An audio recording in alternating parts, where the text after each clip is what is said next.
have no money to construct the rail. And who's going to pay for the interest? You're going to mortgage our kids, continue mortgage our kids' future? You guys are running for office. You guys would like to continue that? We're exporting our kids beside our trash. That's our number one export. Aloha, this is Tom Berg. You are about to watch a show that was recorded on March 4th at KHVH Studios, courtesy of The Rick Hamada Show. Thank you, Rick Hamada, for bringing this very important matter to all the people's attention. And there is a better way to do rail. If we're going to be stuck with this thing, we might as well get something we can afford. Mahalo. Everything about this is not physically sound. The $450 million line of credit was after the vote. The taking of the bus funds was after the vote. The raising the debt service ceiling after the vote. The then taking the percentage of 11 to 19% from all transit operations after the vote. Also on Facebook, KHVH News Radio Honolulu. All right, there's no doubt about it, dating back to, I guess, the beginning of time that we have had the rail issue as a centerpiece of this program. And, my position on it, it's fairly simple. But there has been somewhat of a dearth of information, at least that has been publicized in our major media here at home, with the exception of a couple of intrepid reporters, Malia Zimmerman, who has departed to Los Angeles, unfortunately, but and also AP, Andrew Pereira, over at KITV. And you'll see some publicity and stories generated in Civil Beat. So I want to acknowledge that there are individuals and select agencies that are still interested in presenting as much of a picture as possible about rail. There are a few people in this community that have been involved and literally immersed in the rail issue than Tom Berg, former city council member, but now one of the clarion voices when it comes to not only the status of this project, but more importantly what the future will hold. So it's good to have Tom in studio with us. It's been quite a while, and Tom, thanks for being with us here today. We wish you aloha. Good morning. And let's see, let's make sure. Good morning. Right there. Okay. Aloha. Thank you for Aloha having to you. me. How you been? Fantastic. Thank you. Yeah, you look awesome. So man. do you. Goodness gracious. I think collectively we've lost about 3,800 pounds. It's amazing. Yeah. Tell us what, Tom, let's start a little bit and set the table for our friends, if you wouldn't mind. Rail. Your opposition to this project is steeped in, began with, what was a catalyst for you in your tremendous involvement in this issue? It was the technology. It was to be at the onset told that the decision to choose steel wheels on steel rails, the only thing modern about it is it's driverless. Otherwise, you have a locomotive. Mm-hmm. And when Leningrad, Russia, is advancing urban maglev technology, Rio de Janeiro in Brazil, maglev technology, NASA has partnered with Skytran in 5 countries, and they're advancing it in Tel Aviv right now. So if we talk about right here at home in our own country, we have Orlando, Florida, advancing on a fixed elevated guideway of 13 miles, some 8 stations, $400 million totality to construct that project. The rest of the world is advancing a different type of rail system than our steel wheels. My objections were not to stop rail, so to speak, but in wanting to come on your radio program today and engage with your listeners was that if we examine this, we the people have never been afforded with the opportunity to tell the federal government we haven't been able to come to the table and assess or reassess how we are paying for this project. Can we come to the table? And our own local government doesn't want us there, is not letting us participate. So my frustration was to examine, go into triage, so to speak, of the full funding grant agreement and re-examine what was offered to us.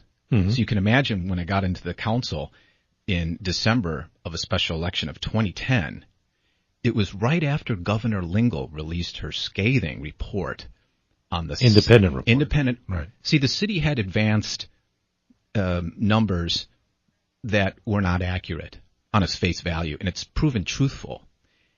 So what the listeners would want to talk about or engage with is at this time that we're at with Senate Bill 19 and other mechanisms to further this tax upon us for the rail, do we want to advance a technology where it was just revealed, Rick, in December of 2014, that the Waianae Coast cannot be served by this rail technology that we're advancing, with only 5% physically up on the landscape? Mm-hmm. Why would we, in good faith, the rest of the island, say to our friends on the Waianae Coast, oh, by the way, all this money going into this rail project of steel wheel can't get over the hill. We're going to have to use rack-assisted, we're going to be cranking this thing over the hill and have to merge two different type of technologies. Wouldn't you rather the voters, the taxpayers, have a uniform system that's in line with the rest of the world? So I just see it that when Leningrad made the switch, they have steel wheel for free in the junkyards available to them throughout that country, and they don't want to put any type of a steel wheel rail up. They've made the turn into the 21st century. So I could go on for hours, and cut me off, Rick, at any point in time. No, I'm going to listen intently along with everyone else. When the alternatives analysis were conducted at the outset, there were those that were already standing up and saying, first of all, unfair process. It's already a fait accompli. Decisions have already been made. There was no real consideration for what you're talking about, other types of technologies, managed lanes, whatever it might be, that it appeared from the outset that this was a done deal. Do you agree with that? No. The federal government has in its administrative rules, and it doesn't have a name, so to speak, bylaws, the guide, however you want to reference it. But the federal government says we have to have strict guidelines in there. You have to have an operational date. You have to have your level of service. So the 21 miles, 21 stations, 20.1 mile fixed guideway project. That is defined in the full funding grant agreement. What you just alluded to was that when the decision in 2008 to proceed, my claim was that upon being elected, the city charter affords me as a council person at that time to put the choice to amend the charter to the people. The democratic process wasn't followed. The ping pong ball between the state legislature and executive branch and judiciary, it's meant to be that between the state and the county as well. So when the voters paying for this rail project were told on December 2nd of 2010 that on the low estimates this was $1.7 billion more than what the city had advanced. Now, everyone should raise an eyebrow that the city and county of Honolulu decided not to advance that report and make it inclusive to the Federal Transit Administration. That report was for the taxpayer because it was paid for by the taxpayer. This wasn't from Governor Lingle's campaign account. We paid for this because the taxpayer paid for this analysis. On the high end of her analysis, it was roughly 9 to 10 billion. What the people should be most disturbed about coming forward to today's newspaper and how to piecemeal this project is one of the things I found most offensive while at the council. As soon as Hart came on board in July 1 of 2011, they had the opportunity to scrutinize a contract which Ansaldo got, right, of $1.4 billion. What every listener should know is that Ansaldo had the lowest numbers for construction. So if we're already at the high end and have exceeded the lowest numbers, remember this. Ansaldo's maintenance contract for O&M, operations and maintenance, was the highest. So that hasn't kicked in. We're going to get the highest end of that. My point about Hart is that they haven't acted in good faith. That when they were apprised by Bombardier, a bidder, all your listeners, I know this, haven't heard the following, what I'm about to say, is that when Bombardier advanced its case and the Office of Administrative Hearings and so forth with the appeals, the court, or rather in the process, would not allow Bombardier to bring evidence. It was only on procurement law. In other words, did they follow in the chapter of HRS this step? The answer was yes. That's why Bombardier lost at each stage. However, when it was all said and done and what we knew in the council, was that the procurement process of the bid had on one page a cap to indemnify the risk assessment. On the next page, it conflicted. Bombardier raised its hand and says, your procurement process will never fly. It's flawed. When they tried to help the city and county of Honolulu and engage, Bombardier got dismissed. Their bid came in at $241 million less. Had Hart been wanting to act in good faith on behalf of the taxpayers, they knew they already had a mechanism to rebid that for letting out. When Bombardier said, we'll drop our case, it's available till October 31st, we are still $241 million less. So this whole insurance clause that the listeners need to know of is that when Bombardier, quote, lost, we the people lost, because I said to myself, why isn't the city and county of Honolulu and the city council and mayor with Bombardier? Why aren't we helping and saying these guys are coming in with a bid that will save us $240 million? So today's newspaper, 10, 50, 70 million here and there. That was a big chunk of change at the onset. So if we follow along when at the council, so in 2008, Councilmember Anderson's basically alluding to that, you know what, folks, for that 4-year period we were locked in, the federal government says you can't change anything. That's an untruthful and a mischaracterization of those, again, administrative rules or bylaws that regulate full funding grant agreements. There's clauses and chapters in there that say if you have fiscal stress, financial, you not stable, whatever it is, you need to let us know and we'll hold your hand and you won't get penalized. You won't forfeit anything. You won't go to the back of the line. We want you to succeed. So if you have a different rail system that costs less, but its level of service remains the same, its features remain the same, instead of putting a 8-foot pillar of cement in the ground with 4-foot noise mitigation cement wall skirtings on the top of the guideway, that's a lot of money going into cement. Wow. If you went with urban maglev, for instance, urban magnetic levitation passenger rail, it's an 18-inch pillar, right? And there's no noise mitigation of cement needed because it doesn't emanate such noise. Thereby, hundreds and hundreds of millions. Everything would kick in, Rick, if we had the opportunity to reassess and activate and exercise our rights that the full funding grant agreement afforded us. If you were to eventually play the 2-minute clip of Councilmember Anderson in 2011, he shuts down the people's right to react on Governor Lingle's analysis. So the public, the people, the voters on the hook for this bill to pay for rail were put in a predicament, Rick, and I'll end with this. On one side, you have your state government of your executive branch giving you numbers. On the other side, you have the city county of Honolulu giving you numbers, and they don't pan out. The arbitrator isn't the FTA or Congress. The arbitrator is the people, and the charter allows for any council member to change the so-called rail technology, steel wheel albeit. So that 4-year period of 2008 to when the full funding grant agreement was signed in December of 2012, we, the people, always had an option to exercise without penalty and amend that agreement, that contract. Now, I'm going to play the clip because I want you to be a little more succinct and set this statement up that we're about ready to hear. Why don't you go ahead and do that for us? This is November 2nd, 2011. As soon as I got into office, Rick, my polls, engagement with the kids, the schools, all said we want to vote. We don't want the steel wheel. So I'm for a new vote. My duty to Who else is for the new vote? A measure. You want to vote again? Yes. So this was to put rail. How about you, Doctor? You want a new vote? Rep Pine, want to vote again? No. It would have been or any full funded grant agreement was to be executed later. So the decision of we the people to say steel wheel on steel rail, not into it, I'd rather have what the rest of the world's building. Here's Councilmember Anderson saying, you know what, folks, we forfeited our right, relinquished our right, we let it lapse, we have no right to change our technology. In 2011. Chairman, I've met with the Federal Transit Administration, who is our federal overseer on Honolulu's mass transit project in Washington, D.C. a number of times.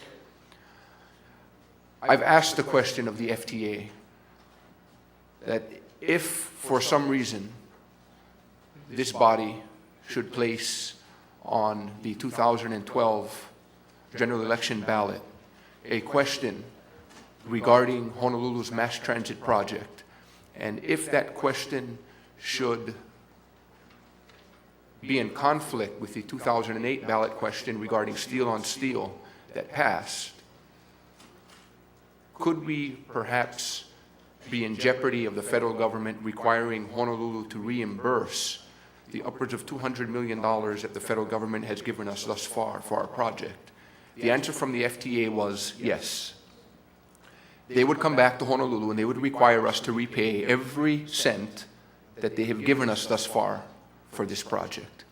Mr. Chairman, that's a grave concern for me. And that's not a hypothetical, Mr. Chairman. That's a definitive.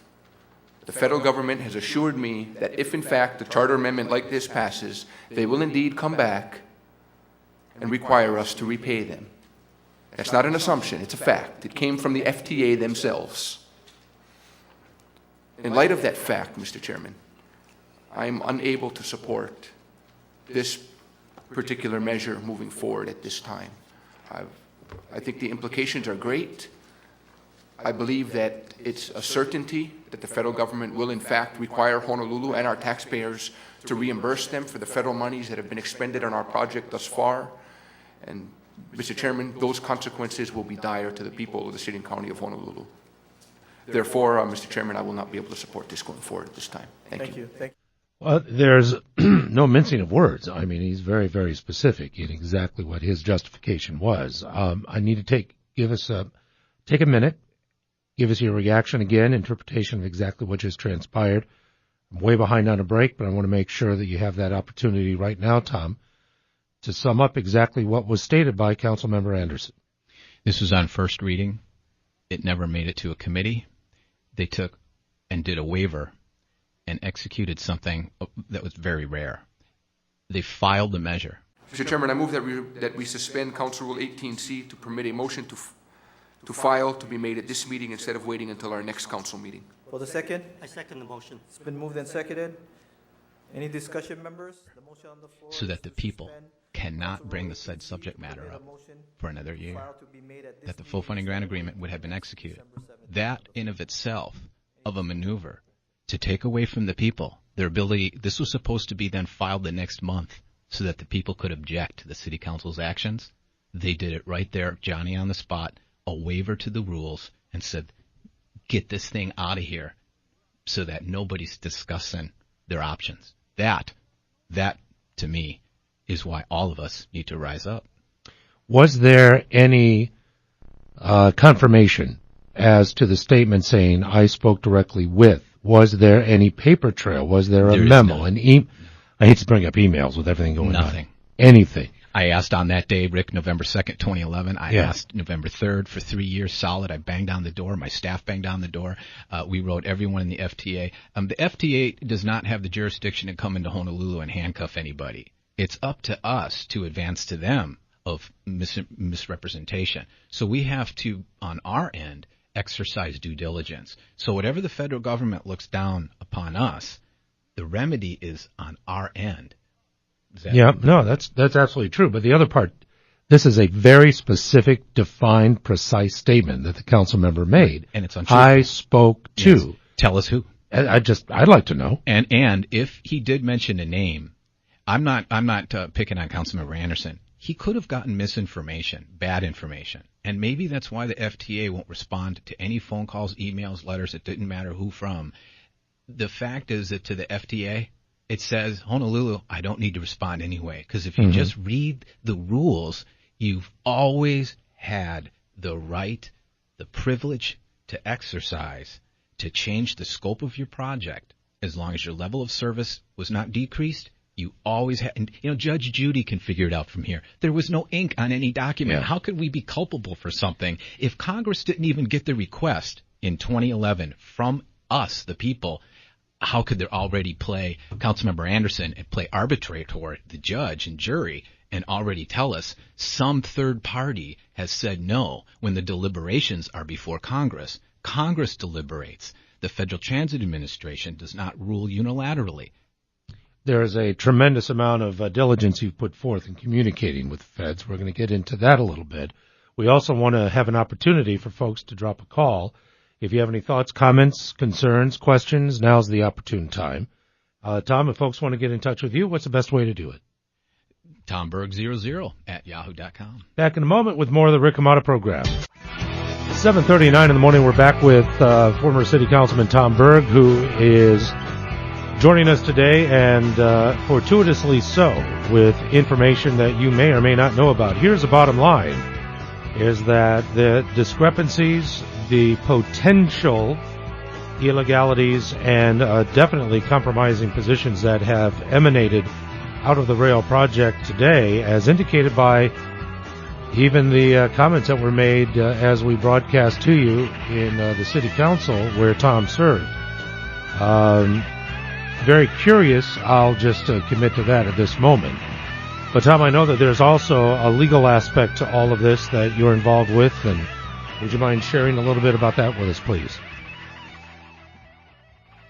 If everybody says to themselves when they remember their 8th grade civics class that the process of a democracy is that when you get new information that may affect the situation, however it may be, we don't have time to define it, but in simplistic terms, when the governor's report was released, it triggered an exercise whereby we, the public, were then to be able to determine how we want to make a decision. We were never allowed an opportunity to make a decision. And if someone asked a Federal Transit Administrator and we said, you know, when Governor Lingle provided this analysis for us that showed and demonstrated that the city's numbers advanced to the Federal Transit Administration are flawed, what's your opinion, FTA? Did we have a right to revisit the governor's analysis and say, we have to find another way? Maybe there is a better way, but let's at least examine it. Did we have the right to examine it? According to Councilmember Anderson and the City Council, when the vote was 8-1, they filed this on first reading because we wanted to make sure that we showed the federal government that there was no lack of confidence. And in my opinion, that is very offensive to me, Rick, and every of your listeners should feel the same. Should we choose to The ones revisit who this are project in any should way feel a lack of whatsoever, confidence in it's seen all as this a lack are of the confidence taxpayers. on Honolulu's part for this project. The federal government, whether they are confident in us, is not relevant. I am not concerned whether or not they're confident in what we're going to do. I want to make sure whatever the people are advancing in good faith has been fully exhausted. And at this stage, culminating with hearings today on this very subject matter, I'm hoping people look the legislative body in the eye and say, you're witnessing a broken treaty right before you. Are you going to be of party to the ink? Are you going to be of party to the ink that goes on something that you know has been advanced in bad faith? Because until the people have had an opportunity to weigh in on the discrepancies and the variances at such stage in time, we must go back to that point in time legally. To answer your question then legally, is that we were not given and afforded that opportunity because misinformation was conveyed that the federal government said, you can't react to the governor's report. You have no right. So if your state executive branch tells you the city's numbers are fudged and can prove it, you, the people, have no right. You've already forfeited your right. Back in 08 when you said you're doing steel wheel. That, Rick, to all your listeners on its face value, you got to be scratching your head. Why wouldn't the federal government want to work with us and say, you mean there's a better way? At that time, back in 2011, obviously with your grave concern, was there anybody else on the council that expressed any concerns about the statements that were made? Subsequent to that, as the years continued, Tom, was there any other agency, individual, representative, elected official, bureaucrat, whatever, that rose up and said, this is patently wrong? Governor Lingle did. She signed the petition wanting another vote. She wouldn't sign it off on the EIS. It wasn't because she was dragging her feet. It's because it was the prudent thing to do, because this is a 100-year-plus project that's going to be on our landscape. And to examine something thoroughly to the degree that she did, was not on her own accord. It was on our accord. And so if we want to dismiss everything that she as our governor did for us to alert us, we could still avert these tax measures today if we merely tell the state legislature, you know what, the city and county of Honolulu never gave the citizens, the voters, the opportunity to weigh on the state, our taxpayers, the general fund, the legislature, you should be concerned. This came from the state side. Do you want to advance a tax on the people knowing that this so-called broken treaty is going to be compounded further? Or do you want to provide relief for the people to say, let's examine, like I mentioned, the new technologies that are out there. I'm not pushing anything, whether it's BRT, reversible expressways, maglev, monorail. Everyone has something to offer. What are we afraid of? We need another break here. Before we do, you have been exhaustive in communicating with folks at the FTA. Teresa, or is it Therese McMillan, the administrator? That's the one that recently engaged with the 4 council members who went to D.C. to ask the very question. Isn't it odd, Rick, that in 2011, as you heard, it was definitive, 100% can't do it. And now, 2015, they need to do an emergency, expend our tax dollars, fly to D.C. and ask the exact same question. Now, the answer that they got extrapolated from FTA administrators was, you know what? Your contract that you signed in December of 2012 calls for steel wheel on steel rail, which again solidifies and substantiates my entire claim that up until 2012, you have the FTA in the news just in the last week with the 4 council members affirming that it wasn't until the contract was signed, you always, according to the rules, could have found and requested for a waiver, for a petition, for relief, like you're going to have to do on your operational date, because you can't meet that operational date that's in the contract. You're already going to have to do triage on this thing and ask for congressional support and approval. The question that you pose, on what date did Honolulu forfeit its right to solicit the FTA and or Congress for the ability to petition for a waiver that includes an amendment to the FFGA to change one rail system with another rail system and not be penalized for pursuing that change?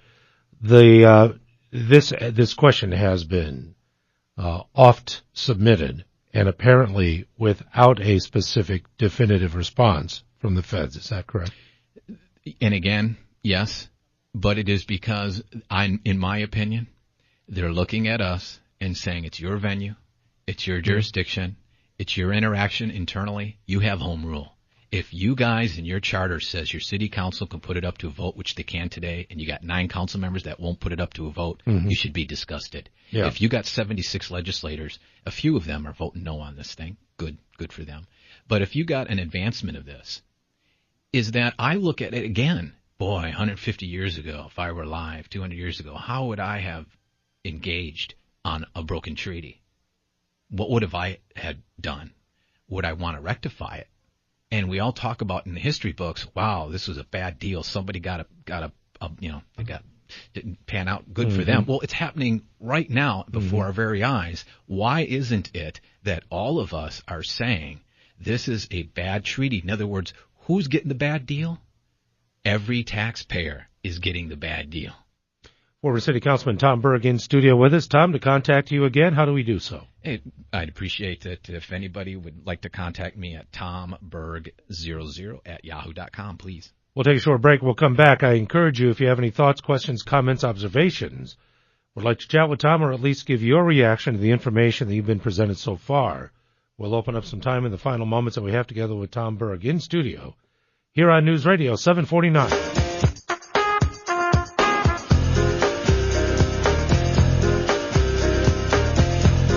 Our time is coming to an end with Tom Berg, but we do want to make sure that Dennis from the Big Island, Dennis, thank you for your call. You're on with Tom Berg. Good morning to you, Dennis. Thank you so much, and thank you for all your work and presenting the light of day on this rather big train wreck about to happen. And thank you, Tom, for your work, and please keep it up. Unfortunately, this is only a symptom of what's going on in our nation today. And it's all about drugs, and the drug is money, and the pusher is the government, either local, state, or federal. And until the population of Hawaii and the rest of our country wakes up and realizes that we cannot afford what we don't have money for, no matter how great it is, we will pay dearly in the future, and the country will die because of it. You can't print money out of nothing, and we must, as citizens, realize no matter how great a program is, if we don't have the money, we must not do it. We can't do it at home, we can't do it locally, we can't do it statewide, and we can't do it federally. We do appreciate it. Thank you very much, Thank you, Dennis. Right on point. Tom, thoughts? Again, this broken treaty is that the caller is absolutely correct. In 2012, when the full funding grant agreement was signed, we had already done a $450 million line of credit that was never to be parlayed. We raised the debt service ceiling, never to be parlayed. We took transit operations from 11-18%, never to be parlayed. And then Governor Lingle in her report in 2010 says, nice try, guys. Your hundreds of $millions in rating from the federal bus funds ain't going to pan out. Guess what? 5 years later, the council got caught with its hand in the cookie jar trying to do the same, and it ain't going to fly again. So guess what? They got that small little contingency of a few $100 million to pay back off that they've taken from the bus. But the caller is absolutely correct, is that when the full funding grant agreement was brokered, it had morphed into so many different variables that it all really boils down to one simple thing. Do we or do we not have the right to weigh in? Right now, the legislature is bargaining with the counties, and you and I and all the listeners, Rick, are not at the table, and there's something wrong with this picture. Mm-hmm. No doubt about it. We do have time for another call. One's coming in, but I want to make sure that folks understand where we are today. You mentioned before about hearings. There is also movement in regard. Now, is there a lawsuit that's going to be filed, Tom? Is that what the next logical step is for you? In my opinion, if the legislative body, which they have subpoena powers, the Senate, needs to ask Councilmember Anderson to disclose his source before they advance any kind of attacks, that would be the first relief I would ask in any kind of a lawsuit. Yes. We're going to go to Glenn in Kaka'ako. Glenn, we have some time with Tom Berg. Glenn, good morning. Good morning. I have a question. In simple terms, did the City Council advance so that there's the allowance to increase the cost of rail? The City Council gets two budgets every year from the Honolulu Authority for Rapid Transportation, HART. One's a CIP budget, capital improvement projects. The other one's operation. And if you recall, when they said HART was to come on board in 2010, it wouldn't cost you anything. Well, their budget's just $22 million to rent the building, basically, and turn on the lights. So the answer is that monetary expense in any form or fashion goes to the City Council. They hold the purse strings. If you recall Carlisle at the time, the mayor, it was a veto back and forth of an override. The mayor says, no, let HART, they can do what they want, give them a blank check. We, the people, won. The council voted 9-0, overrode the mayor. Says, look, if HART's going to be a runaway train, there's got to be some way to slow them down. And that's when this comes up this spring, when the budget comes up. If you don't like what HART's doing, we could stop it at that venue as well. One of the things Mayor Carlisle did say, it doesn't matter about federal money. It doesn't matter. We're doing this thing. It doesn't matter.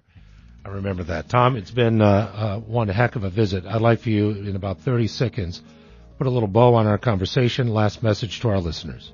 We've never given up the right. We never forfeited our abilities. We never relinquished or let anything lapse, folks.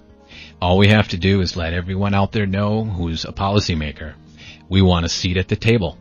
Let's ask for it, and let's get there, and let's sit down, and let's all parlay and get a better rail system for all of us. Contact info again, Tom? Tom Berg, 00@yahoo.com. Many thanks for taking the time today, Tom. Thank you. Thank you very, very much indeed. And we'll continue with more of the Rick Amato program coming up after the top of the hour. And again, contact Tom for more information, and we'll be sure to disseminate it here. We'll be back right after Fox News.